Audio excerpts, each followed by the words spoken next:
요한계시록 21장 1절부터 22장 5절까지 하나의 그 묶음으로 보시면 되는데, 예수님의 재림 이후에 최후의 심판이 있은 뒤에 일어나는 일들입니다. 1절에 보면 처음 하늘과 처음 땅, 바다가 없어졌고 새 하늘과 새 땅이 나타났다. 이전에 있었던 하늘, 땅, 바다가 사라지고 새로운 세계가 임한다는 거죠. 2절에 보면 새 하늘과 새 땅의 거룩한 성 새 예루살렘이 하늘로부터 내려오는 모습을 보여주고 있습니다. 그래서 여러분, 우리가 예수님의 재림의 때는 그 새 하늘과 새 땅에서 어떻게 해요? 그 새 예루살렘 성, 천국의 성이라고 하죠. 그 성에서 이제 하나님의 백성들이 살게 되는 거예요. 제가 2주 전에 이제 천국에 가면이라는 제목을 가지고 설교할 때 21장 또 22장에 관한 이야기를 나눴는데, 오늘 이제 새벽에 좀 다시 한번 좀 언급을 하는데 조금 빠른 속도로 하려고 해요. 새 예루살렘 성은 어떤 곳이다. 제가 오늘 어제 설교를 준비하고 이렇게 정리를 해보니까 14가지 정도 되더라고요. 새벽이니까 이렇게 빠른 속도로 한번 나눠보도록 하겠습니다. 첫 번째는 이 새 예루살렘은 삼위 하나님이 거하는 것이고 자신의 백성과 함께하는 곳이라는 거예요. 3절에 보면 하나님이 장막이 사람과 함께 있다. 그러면서 하나님이 누구와 함께 있다고 말씀하는 거예요? 사람과 함께 있다라고 이야기를 하고 있습니다.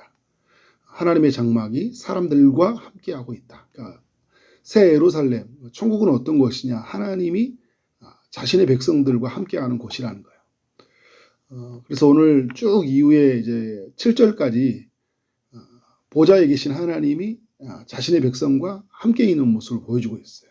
8절에서는 어떤 겁니까?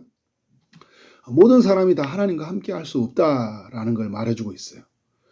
두려워하는 자들, 믿지 아니하는 자들, 믿지 아니함으로 말미암아 이 땅에 그 제 유혹으로 가지고 살아갔던 사람들 있죠. 그 유혹에 저버려 살았던 사람들, 그들은 불과 유황으로 타는 못에 던져지니라. 이것이 둘째 사망이라 라고 이야기를 하고 있어요. 그래서 여러분, 이 새 예루살렘은 삼위 하나님이 거하신 것이고 자기 백성과 함께하는 곳이다. 두 번째는 새 예루살렘은 이전 것은 다 지나가는 곳이에요. 새 하늘과 새 땅, 이전 하늘, 이전 땅, 이전 바다가 지나갔다고 이야기를 하잖아요. 4절에 보면 우리는 이전에 여러분 눈물을 흘리는 사람이었죠. 아픔이 있으니까, 또 고통이 있으니까, 슬픔이 있으니까 눈물이 있었어요.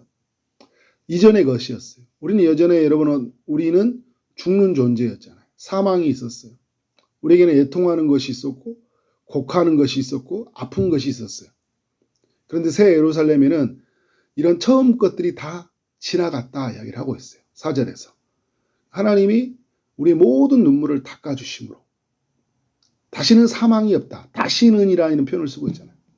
애통하는 것이나 곡하는 것이나 아픈 것이 있지 않은 것이 바로 새 예루살렘이다 라고 이렇게 말을 해주고 있습니다. 세 번째 특징은 이 새 예루살렘 성은 거룩하다라는 거예요. 1절에서도 이렇게 보면 말씀을 이렇게 쭉 내용을 보면 이런 이야기를 하고 있어요. 새 예루살렘을 이제 거룩한 성, 2절에 보면요, 또 내가 보면 거룩한 성이라고 이야기를 하고 있어요. 10절도 보면 거룩한 성이라고 이야기를 해요. 왜 새 예루살렘은 거룩한 곳일까요? 하나님이 거하시는 곳이기 때문에. 그러니까 이전에 이스라엘 백성들이 살았던 이스라엘 땅에 세워져 있던 예루살렘은 어떤 곳이 되었었나요? 죄로 더럽혀진 곳이 되었잖아요. 그래서 여러분 무너진 거예요. 그런데 여러분 새 예루살렘은 어떻게? 거룩한 곳이에요. 거룩한 곳이기 때문에 어떤 곳이에요? 절대 무너지지 않는 곳이에요. 네 번째 특징은 뭐냐면 이 새 예루살렘에는 하나님의 영광이 비친다라는 거예요. 11절에 보니까 하나님의 영광이 비침으로 말미암아 그 성이 지극히 귀한 보석 같고 벽옥과 수종 같더라. 왜 이렇게 아름다울까 봤더니 뭐예요? 하나님의 영광이 그 성에 비치고 있다라는 거예요. 22절도 이야기합니다. 하나님의 영광이 비치고 있다. 그래서 해와 달의 비침이 필요가 없다라는 거예요. 25절에 보니까 그래서 이곳은 밤이 없다 이야기를 해요. 22장 5절에서도 다시 이 하나님의 영광이 비친 세계를 보여주고 있습니다. 그러니까 새 예루살렘은 어떤 것이에요? 하나님의 영광이 비치는 곳이다. 새새토록 비치는 곳이다. 다섯 번째 특징은 뭐냐면 새 예루살렘 성에는 크고 높은 성곽에 12문이 있는데 구약의 12지파의 이름이 적혀 있다라는 거예요. 무엇을 말하는가?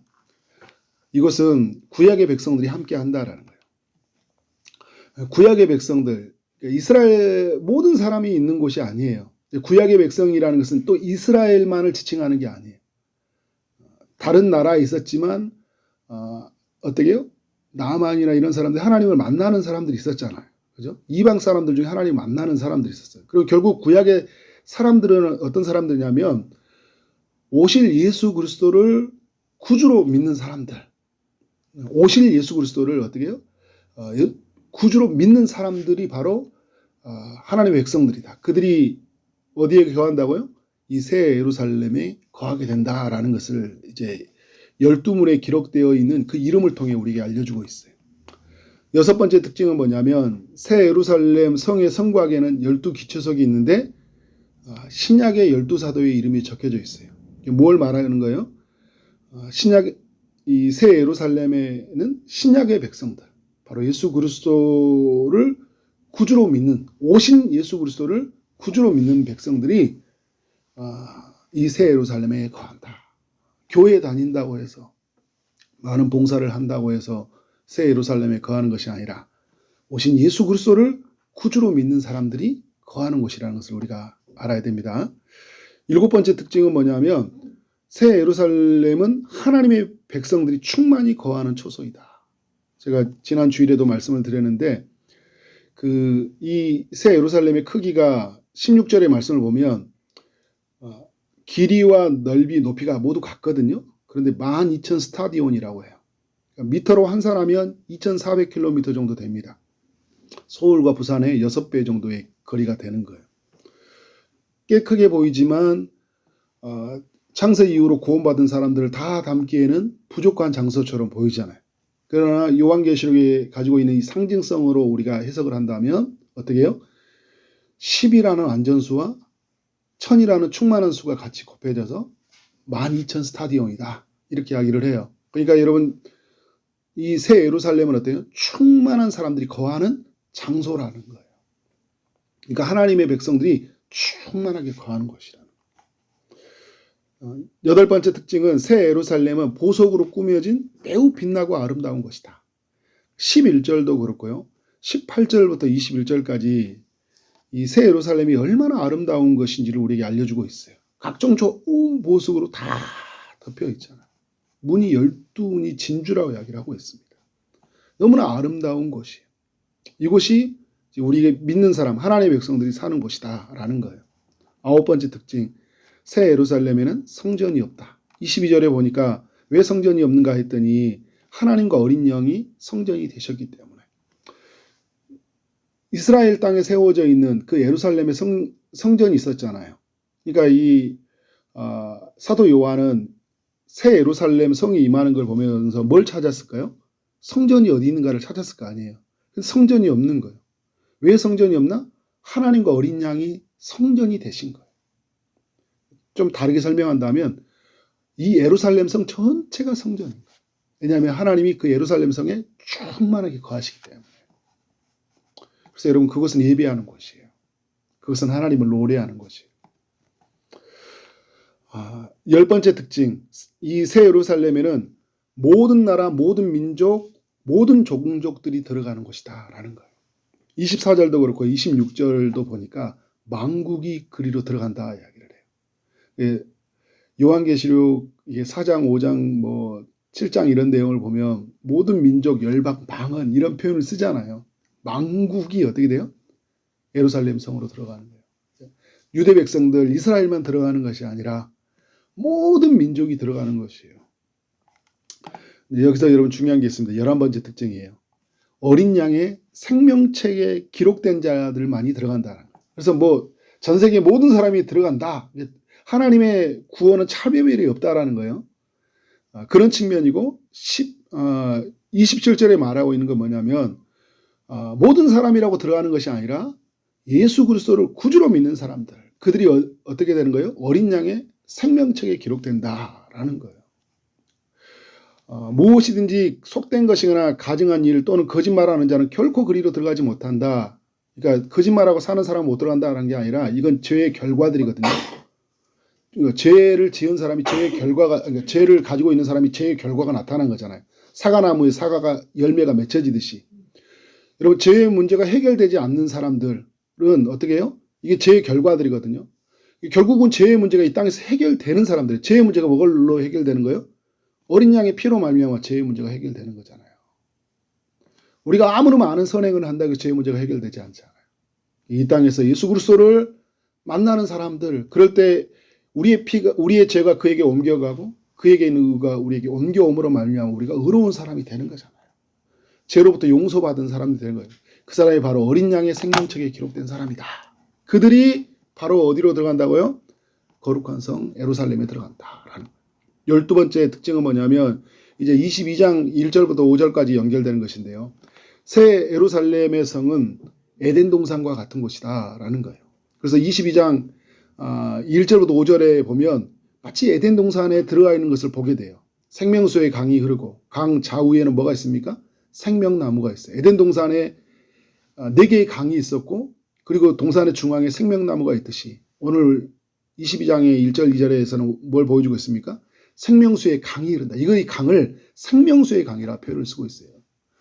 21장도 생명수의 강이라는 표현을 쓰고 7장에서도 생명수의 강이라는 표현을 써요. 그 생명수의 강이 어디냐 했더니 그 생명수의 강이 흐르는 곳에 뭐가 있냐 봤더니 바로 생명나무가 있다. 12가지 열매를 맺는다. 12가지 풍성해요. 그리고 여러분 그 열매는 어떻게 해요? 풍족합니다. 달마다 맺혀진다는 거예요. 끊어지지 않는 곳이라는 거예요. 망국을 치료하기 위해서 나무 잎사귀들이 있다.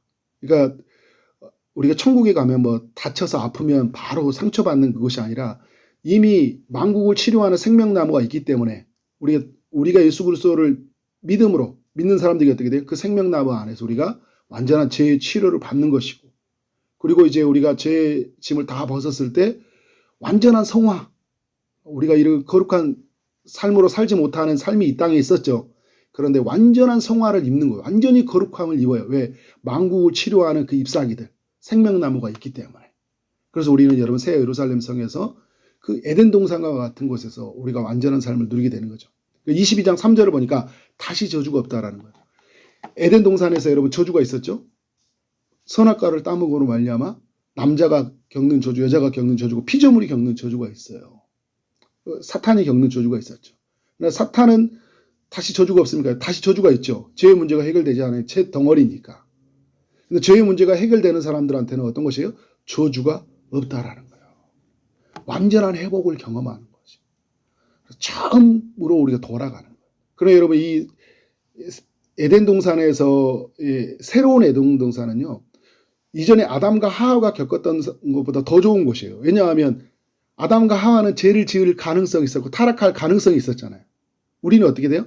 그런 가능성이 사라졌어요. 다시는 저주가 없는 세상을 맞이하게 되는 것이 바로 새 예루살렘이다. 얼마나 큰 축복이에요. 13번째 특징, 새 예루살렘은요. 하나님을 섬기는 것이고 그리고 하나님의 얼굴을 보는 것이다 라는 거예요. 22장 3절에 보니까 하나님과 어린 양의 보좌가 그 가운데 있는데 그의 종들이 그를 섬긴다 이야기라고 했어요. 그러면서 2장 4절에 그의 얼굴을 볼 터이요. 하나님을 섬기며 예배하는 것 그리고 그의 얼굴을 보는 것. 고린도전서 13장 13절에서 지금은 거울로 보는 것처럼 희미하지만 그때는 얼굴과 얼굴을 대하여 보는 것 같잖아요. 모세도 볼 수 없는 하나님의 영광을 우리가 어떻게 돼요? 그 하나님을 보게 된다라고 이야기를 하고 있습니다. 14번째 특징, 새 예루살렘은요. 성에는 우리가 하나님의 백성들이 세세토록 왕노릇하는 곳이다. 그래서 5절에 보면 22장 5절에 보면 그들이 세세토록 왕노릇하니라. 하나님의 영광이 비침으로 말미암아 그들이 세세토록 왕노릇을 한다라는 거예요. 자, 에덴 동산에 있을 때 아담과 하와에게 주셨던 명령이 뭐예요? 생육하고 번성하고 땅에 충만하라. 땅을 다스리라. 정복하라고 말씀했잖아요. 무엇을 줬어요? 왕권을 주신 거예요. 그러니까 새로 예루살렘 땅에 그 에덴 동산과 같은 것은 어때요? 하나님이 우리에게 왕권을 주셔서 완전한 회복을 주시는 것이죠. 요한계시록 가보면 여러분 더 많은 표현들이 있어요. 오늘 제가 지금 14가지를 이야기를 말씀을 하는데요. 우리가 여러분 이것은 어떤 것이에요? 우리가 맞이하는 것이에요. 언제? 예수님이 이 땅에 재림하신다. 최후의 심판이 있은 뒤에 믿지 않는 자는 지옥의 유황불못에 들어가지만 우리는 어떻게 해요? 새하늘과 새 땅 위에서 그리고 새 예루살렘 성에서 이와 같은 이것을 맞이한다. 요한계시록이 마지막이라고 하죠. 요한계시록의 이 21장과 22장은요. 요한계시록의 마지막 결론과 같고 그리고 성경 전체에서 결론과 같은 거예요. 창세기 1장부터 3장까지가 서론이라면 또 마지막 21장부터 어떻게 보면 20장부터 22장까지라고 할 수도 있어요. 하나님이 우리에게 이걸 보여주고 있는 거예요. 저는 이 말씀을 보면서 얼마나 감사한지 몰라요. 이 천국, 이 아름다운 것을 이렇게 우리에게 소개해 주면서 주님이 우리에게 요구하신 건 뭐예요? 너희 믿는 자들은 이와 같은 삶이 너희에게 주어질 것이니까 이 땅에 사는 동안 그 큰 성 바벨론 아래에서 얼마나 우리가 많이 힘들어요. 큰 성 바벨론이 이 땅에서 정말 빛나고 아름답게 보일처럼 보이지만 너희가 가야 될 것은 더욱 아름다운 이 세상에 비교할 수 없는 그 영광이 있는 것이다. 하나님의 보좌가 있는 곳. 다시는 이 땅에 그 가지고 있었던 아픔과 고통, 사망이 없는 그곳에서 너희가 살 것이다. 이 예루살렘 성에서 너희가 영원히 살 것이다. 이야기를 하고 있어요. 제가 어제 저녁에 다니엘 기도회에서 그 김은관 교수님이 나누는 것 중에 하나 인상 깊었던 게 뭐냐면 그분이 어린 시절부터 장애를 입었거든요. 근데 그게 이제 그분한테는 큰 무기가 되었고 주님을 만나는 통로가 되었다 이야기를 하면서 그분이 그런 이야기를 해요. 그 어제 하나님 나라에 대해서 이야기하는데 장차 완성될 이미 하나님 나라가 시작이 되었지만 완성될 하나님 나라가 있잖아요. 완성될 하나님의 나라가 바로 21장, 22장이거든요. 근데 그분이 그런 이야기예요. 그곳에서는 내가 장애인으로 있지 않을 것이다. 왜요? 하나님이 완전히 회복해줘. 그 부활한 몸을 입고 주님과 영원히 살 것입니다. 여러분 우리 믿는 사람들에게 이게 소망이 있는 거잖아요. 이런 소망을 가지고 여러분 이 땅을 살아가기를 소망합니다. 그리고 이 천국의 성, 이 아름다운 성에 들어가지 못하는 사람들에게 우리가 어떤 삶을 살아야 될까요? 이 성이 있다. 이 성에 들어가는 것은 오직 예수 그리스도를 믿는 것밖에 없다. 그렇게 외치며 살아가는 우리의 삶이 되어지기를 주님의 이름으로 축원합니다. 네, 기도하도록 하겠습니다. 하나님 아버지 요한계시록의 말씀을 살펴보게 하시니 감사합니다. 그 새 예루살렘 성이 어떤 곳인지 14가지로 살펴볼 수 있도록 은혜를 허락하시니 감사합니다. 우리가 가야 할 성, 또 우리 예수 그리스도의 그 재림과 함께 우리가 맞이해야 될 이 거룩한 성, 이 아름다운 성, 이 천국의 도성을 우리가 사모하며 살게 하여 주시되 이 성을 들어가지 못하는 이 땅의 사람들을 향해서 오직 예수 그리스도만이 하나님 나라 천국에 들어갈 수 있다고 그렇게 외치며 나아가도록 인도하여 주옵소서. 그래서 그들 모두가 우리와 함께 하나님의 그 천국의 도성에서 영원히 사는 기쁨을 누리도록 주님께서 함께하여 주옵소서. 오늘도 여러 기도의 제목을 가지고 하나님 앞에 나오는 모든 심령이 주님이 찾아가셔서 은혜 베풀어 주옵소서. 오늘 하루 만나는 모든 사람들에게 주의 사랑이 흘러가기를 소원하고 예수 그리스도 이름으로 기도를 쌓옵나이다. 아멘.